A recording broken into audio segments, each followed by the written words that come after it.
Hakeem Robinson, case number 2020 CF 3601A and B. The defendants are each present with counsel, as is counsel for the state. We're here for sentencing following the findings of the jury for both Mr. Whitaker and Mr. Robinson, finding them guilty of the offenses. Are both sides, or all sides, ready to proceed?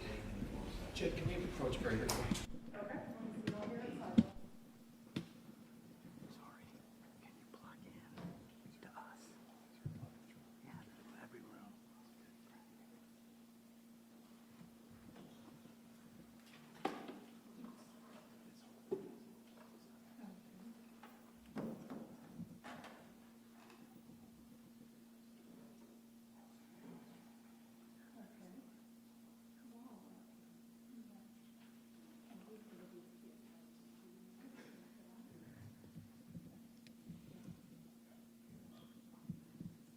Do you have a mic anywhere else?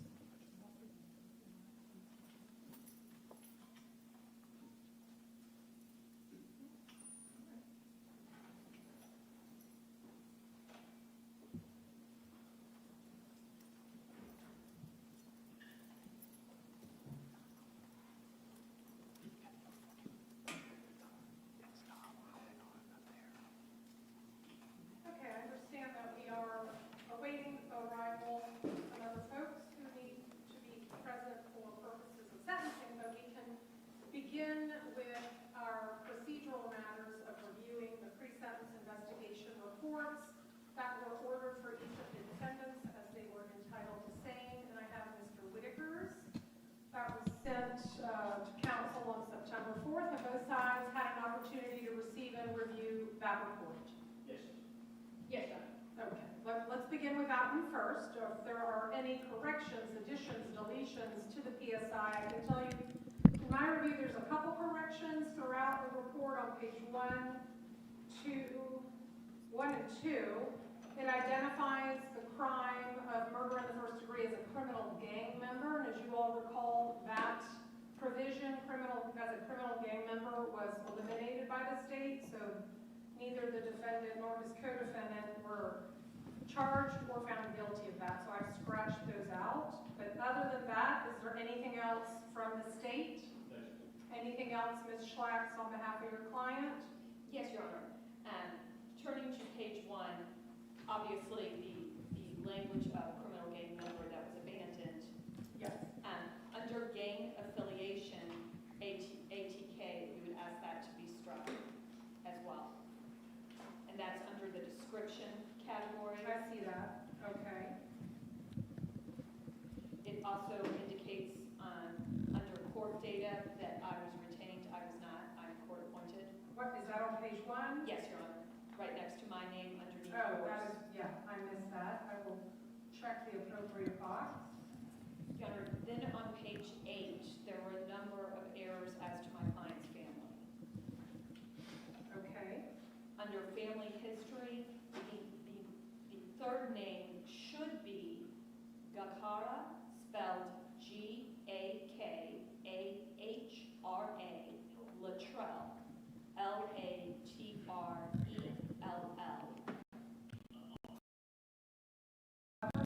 That is sister.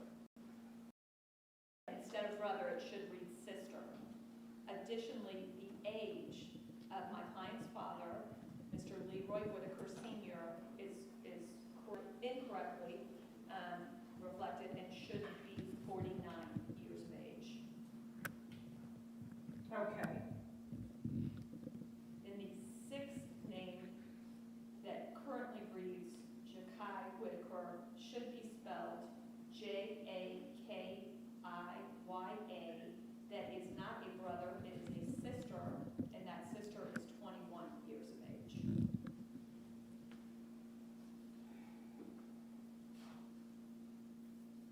Okay. And those are the only other corrections that we found within the report. All right, I have made those corrections.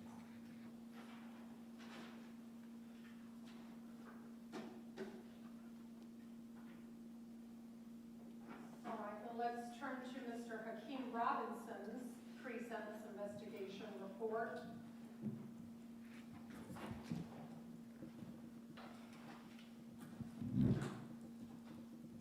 That was submitted to the parties on August 25 of 2025, and both sides had an opportunity to receive and review that PSI.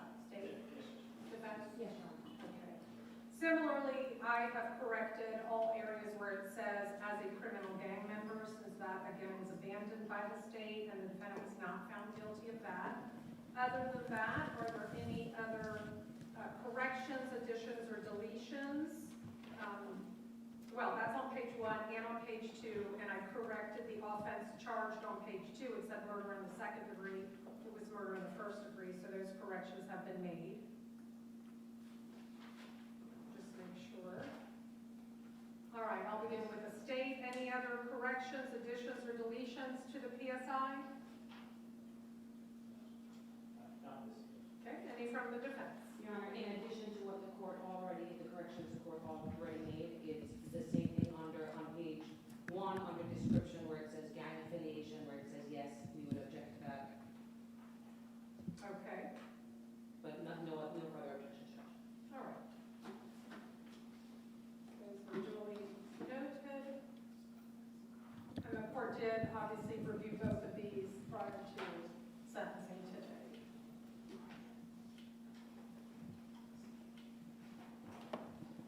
All right. In addition, as to credit time, Madam Clerk has advised that Mr. Whitaker has 1,995 days credit. Mr. Robinson has 1,666 days credit. Is there any reason to believe those are incorrect by either party? Not already catch. Okay. Ms. Schlax, on behalf of your client? No, Your Honor. All right. All right. Do we have everyone present or not yet? Okay.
Robinson in the PSI, because there's something that I clarified with him this morning, and I just want to be able to put on the record, to put that on the record.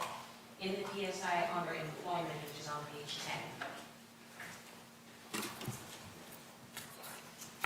10, Okay, where it says the defendant is currently unemployed due to his incarceration status. As reported, he still makes money off of the released music through Spotify and Apple Music. That's not correct. I spoke to Mr. Robinson. He says he doesn't actually receive any money or hasn't received any money. okay, Through that, I think, and to clarify with him, is that I believe is the money he was making before his incarceration. Is that correct? Yeah, so just to make it clear, because it reads as if he's still receiving $10,000 to $11,000 a month through his music, but that's not correct. okay. And this was just information provided by Ebony Walters? Yes, Judge. Okay, so that is not correct? I think here, because I think it just says verified by Ebony Walker, so Okay, according to my client, he doesn't receive that money. He doesn't.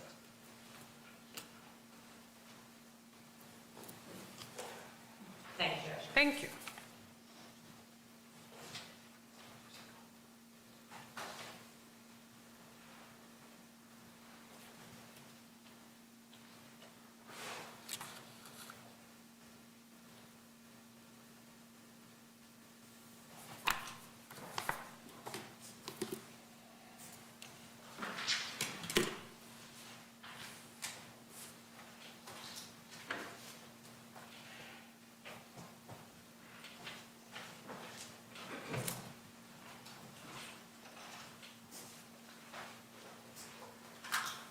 Well, Mr. Cooper, do we know how far out they are? We were scheduled at 1:30, it's 1:45. Okay.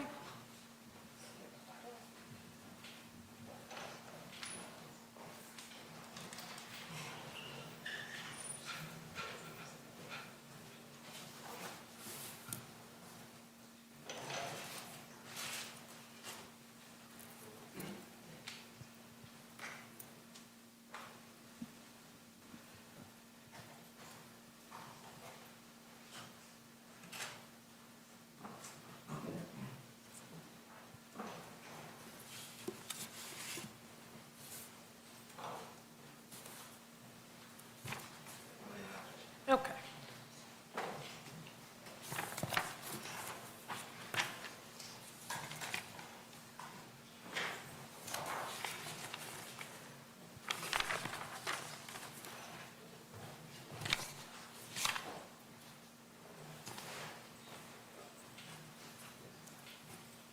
Thank you. I'm sorry? Thank you, they're walking. Okay.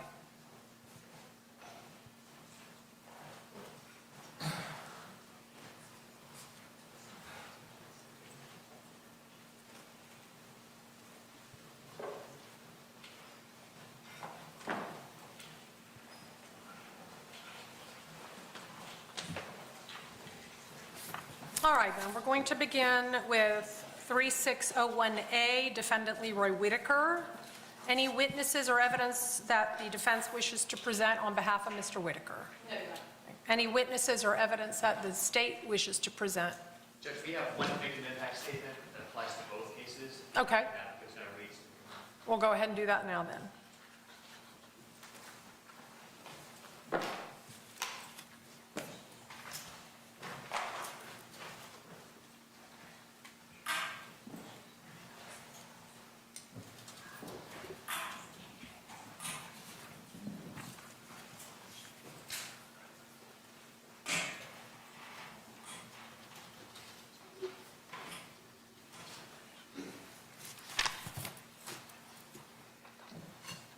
All right, ma'am, if you don't mind, go ahead. Are you reading it for her? Yes, ma'am. Okay. In Well, 1996, let me stop you. Can you place her name on the record? Yolanda Perkins. Oh, right. Thank you, Ms. Perkins. in 1996, a bright light entered the world. Charles McCormick was born on July 24th, 1996, to Yolanda Perkins and Charles McCormick Sr. From the very beginning, he was deeply loved by his family, friends, and community. Charles faced many hardships growing up, especially after the devastating loss of his father. But he carried his pain quietly and showed his strength throughout his smile, his loyalty, and his eagerness to help others. People remember him not for his struggles, but for his kindness and the way he lifted others up. As a young boy, Charles's faith was strong. He memorized the books of the Bible from Genesis to Revelation and carried scripture close to his heart. After his father's passing, he stood courageously before more than 1,000 people to share the love of Christ. His words moved many to tears and inspired countless lives. Charles was the only son among 4 sisters, and he cherished each of them deeply. He was devoted to his mother and his grandparents, sharing many special moments of laughter, meals, and love. Family meant everything to him. His loss has left an immeasurable void in the hearts of those who knew him and loved him. His life was taken unjustly, and the ripple effect of the act that has forever changed his family, friends, and community. Unfortunately, Charles was taken from his family on a Wednesday, the same day his father's life was taken. For over 24 years, Wednesdays have carried a deep pain for our family. Today will not erase that hurt, but it brings some kind of relief knowing that this individual will no longer have the power to take another life. This case is a painful reminder that Charles lost his life for simply saying something others didn't like. We pray that this moment causes reflection, not only for those being sentenced, but for anyone listening. One reckless moment, one decision can destroy many lives, including your own. As a community, we must take a stand against music and messages that glorify real violence and the loss of innocent lives. Words and actions have power, and they shape the paths of young people. Today, our family is praying for all those involved. This is a heartbreaking situation where no one truly wins. Lives have been lost, families have been forever changed, and pain remains on every side. Charles's memory will never fade. His light continues to shine throughout the lives he touched, and the love he gave, and the faith he lived by. All right, thank you very much, ma'am.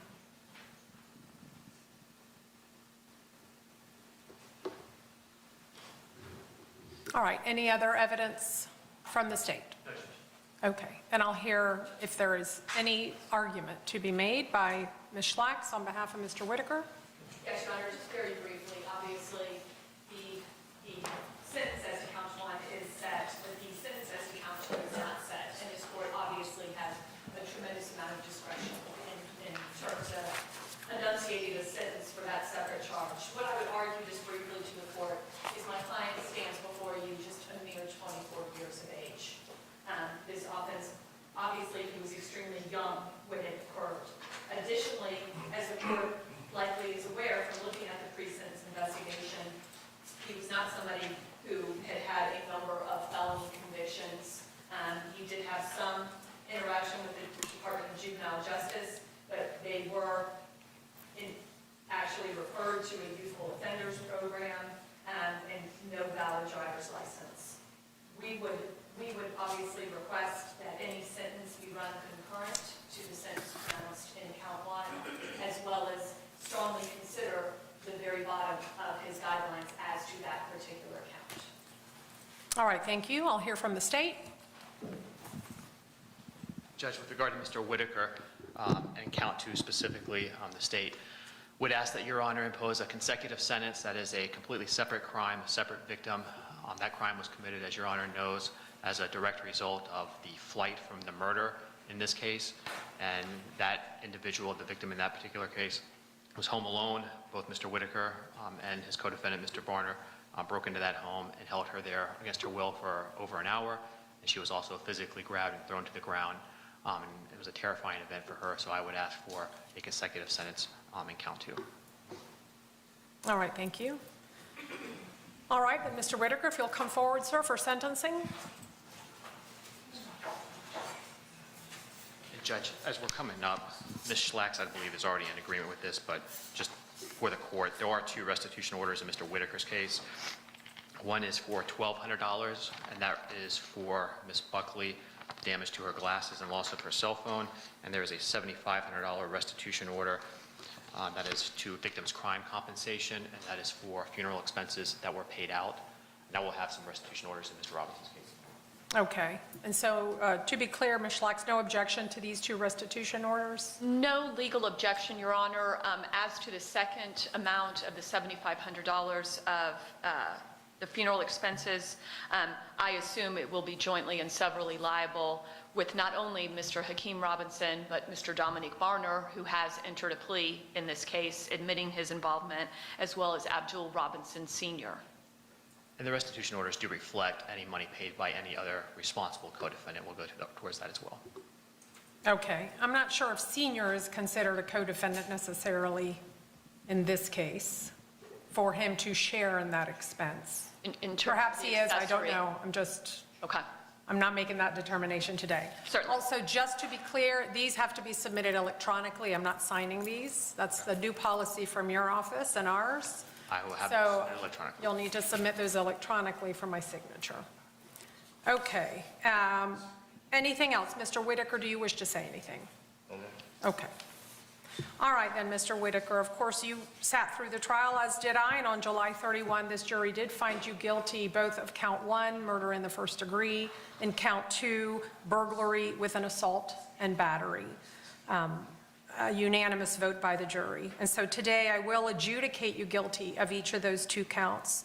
And on count 1, the murder in the first degree, this court has no choice but to sentence you as required under the law to a mandatory term of life in prison without parole. You will get credit for 1,995 days already served. As to count 2, the burglary with assault or battery, that is a first-degree felony punishable up to life. And this court does find that what Ms. Buckley experienced and sustained merits a sentence of life in prison as to count 2. That will run concurrently with count 1 and with credit for 1,995 days already served. I will impose the mandatory felony court cost of $518, a $150 total appointed attorney's fee. A restitution order will be entered against you jointly and severally with your co-defendants as to $7,500 to the Victims' Crimes Compensation Trust Fund, $1,200 payable to Ms. Buckley, and that will conclude the sentence. You do maintain the right to appeal both judgments and sentences that I have imposed today, and if you cannot afford an attorney for that appeal, one can be appointed to you, but a notice of appeal must be filed within 30 days. Do you understand that? Yes. Okay. Is it And Your Honor, we are prepared to file that today. the notice of appeal? Yes. Okay. Do you need me to appoint counsel then? I would ask at this time. His family may elect other arrangements in the future, but I would ask for that at this time. Okay, then I'll appoint, at this juncture, I have to start with the Office of the Public Defender for purposes of appeal. Do you understand your sentences? All right, sir, that's going to conclude your case today. Oh, what is happening? Hold on, bring him back. He's got 2 other matters that are pending on the court's docket. What do the parties want me to do with those? Judge, I'll announce a null pros, code 30 on both of those. On both of them? Yes, Judge. Okay. Your other 2 cases have been dropped by the state. Thank you.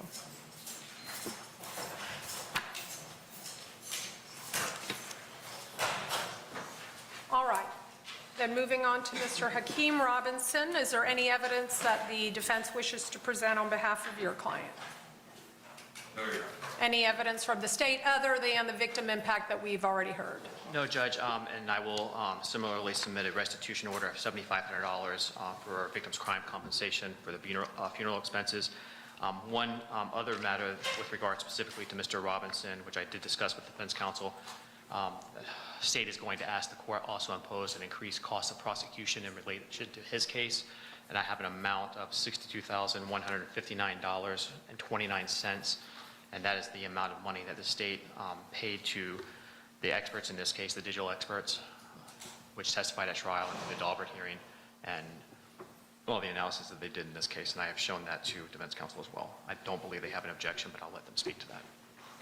We would have get to that, Your Honor, just given the fact that we did file a Daubert motion. We did not think that either the expert or what he was testifying to were admissible, and we also took issue with the greater costs that was spent. All right, well, there being an objection, then we need to have a hearing on that matter then. Do we not? Judge, I mean, also understand, if I order these costs and the appellate court tells me I'm wrong, that those experts shouldn't have been admitted, and I was incorrect in my Daubert here, obviously, you would not then be, or your client would not be responsible for those costs. Those would be backed out of any cost of prosecution that have been ordered. I don't know if that would suffice for this, otherwise we'll need to have a hearing, and I'll need to hear evidence and testimony to determine whether that is a correct and accurate amount as we sit here today. Please, Your Honor, yes. Okay.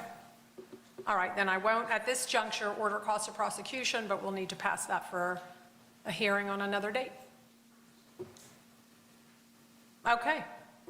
Do you wish to make any argument? I don't know. I'm looking at the two of you. I don't know which one's going to handle it, Ms. Kawas, Mr. DeCoste.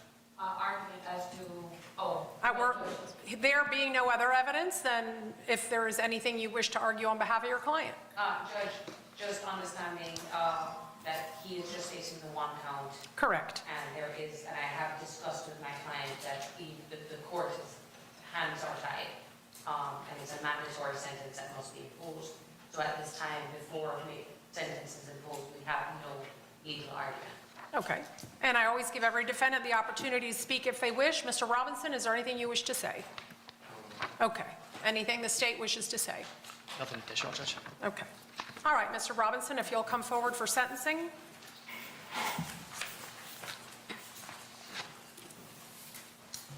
All right, Mr. Robinson, again, on July 31 of 2025, the jury found you guilty as charged in count 1 to murder in the first degree by unanimous verdict, and at this time, this court will then adjudicate you guilty of that offense and sentence you to the only lawful sentence that this court can impose, and that is mandatory life in prison without the eligibility for parole. You will have credit for 1,666 days of time already served. I'll impose mandatory felony court costs of $518. I'll enter a restitution order payable to the Victims' Crimes Compensation Trust Fund, which will be joint and several with your co-defendant, in the amount of $7,500. Do you understand your sentence? Yes, ma'am. Now, of course, you do maintain the right to appeal both the judgment and the sentence entered in this case, and you, if are going to do so, must do so within 30 days. If you can't afford an attorney for that appeal, one can be appointed to you. Do you understand that? Yes, ma'am. Okay. Are the parties requesting at this time appointment of counsel, or is he going to retain counsel for the appeal? Your Honor, at this time, he is going to be exercising his right to appeal, but at this time, we'd ask you to appoint counsel for appellate purposes. You will, of course, have advised him if he decides to retain counsel, he can do so at any time. Yes, okay. All right, that will be done. So do you understand your sentence? Yes, ma'am. All right, now Mr. Robinson also has one remaining case, 2021 CF 2332, for another count of murder in the first degree. What is the intention of the parties for that matter? Judge, I think we need an additional pretrial date for that case, and perhaps Okay. we could also address the hearing on the cost of prosecution at the same time. All right, when do y'all want to come back for both of those things? I'm available anytime, Judge. Okay, I'll look to the defense then. Your Honor, at the moment, I'm going to be in trial in Manhattan the entire month of November. Okay. Is there any time this month in October that you're available? Yes. I mean, I'm available next week or the week after. I have no trials for the next 2 weeks, and have some limited availability the week of October 20th. This shouldn't take but I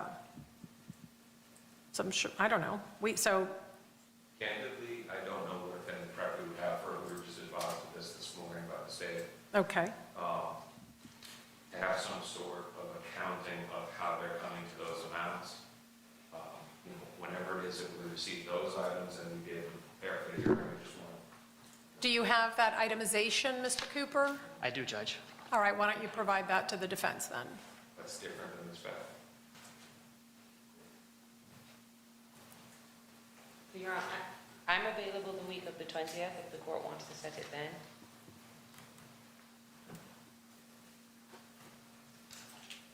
Okay. I just want to make sure Mr. DeCoste is as well.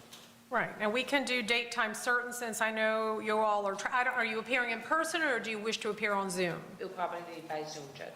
Okay. That week works for me as well, Your Honor. Was that the week of the 20th, Judge? The week of the 20th? Any day other than the 20th is, Okay. Do you want to do Friday, the 24th? Does that make it easier? I can do 10 o'clock. I already have a 9 o'clock. Yes. Yes, and Your Honor, is it possible, I've explained to my client what this entails. He doesn't wish to be present for that. Could we waive his appearance for that? well, his, Or did he need to be present for the restitution hearing? Well, no, it's just. For cost of prosecution hearing? Yes, Judge, I've discussed with him, he says he doesn't wish to be present, so if we could have his appearance waived for that date. Well, if that's what he wishes, then he doesn't need to be here. I don't even know, well, I guess he would not be transported to prison yet, given the pending case. right, which is both going to be on, Yeah, we would do the pretrial in the homicide, in the other homicide, and then the hearing for this, so he would be transported. Okay, Judge, I forgot, we're also doing the pre-trial conference for the other matter. We do have the other thing. So, okay, so the remaining case then, 21 CF 2332, will be passed till Friday, October 24th at 10 a.m. Okay? Thank you, Judge. All right, thank you. All right, that will conclude both proceedings, and the court is in recess. Thank you, everyone.